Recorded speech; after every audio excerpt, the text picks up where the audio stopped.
អូនជានាងសំបាយពាក្យទាំងនោះមិនមានចេតនាទេអារម្មណ៍មួម៉ៅធ្វើឲ្យអូនខឹងក៏ជាងនិយាយទៅតែពេលនេះបេងដូងឈឺចាំគ្មានបងក្បែរនឹងគេនឹងអារម្មណ៍ឯកាទាំងភ្នែកហូរអូននឹកបងខ្លាំងណាស់តើធ្វើយ៉ាងណាមកថាបាយតែចិត្តនៅស្រឡាញ់តើអាចផ្ដល់ឱកាសអូនបានទេអើយអូនបានកែប្រែជាថ្មីព្រោះស្រឡាញ់បងទៅអូនប្រឆាំងខ្លាំងពេលឃើញស្រីផ្សេងគេមកស្និទ្ធស្នាលធ្វើចិត្តមិនបានទុំដឹងថាគេត្រឹមតែជាមិត្ត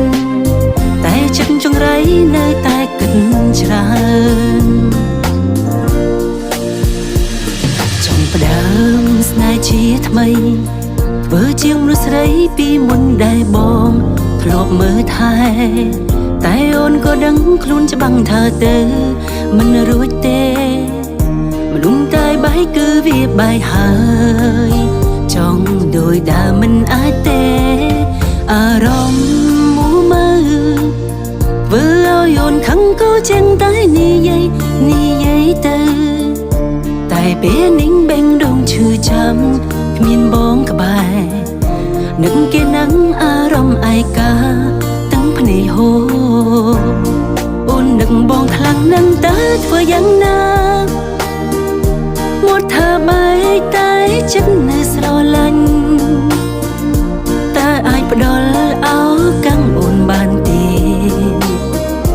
ឲ្យអូនបានកែប្រែជាថ្មីព្រោះស្រឡាញ់បងទៅអូនប្រឆាំងខ្លាំង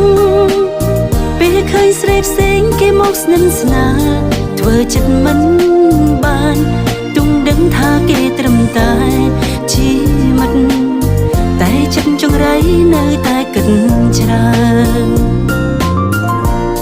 អូននឹកបងខ្លាំងណាស់តើធ្វើយ៉ាងណា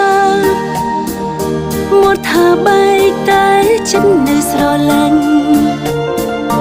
តើអាចផ្ដល់ឱកាសអូនបានទេឲ្យអូនបានកែប្រែជាថ្មីព្រោះស្រឡាញ់បងទៅអូនប្រឆាំងខ្លាំងពេលឃើញស្រីផ្សេងគេមកស្និទ្ធស្នាល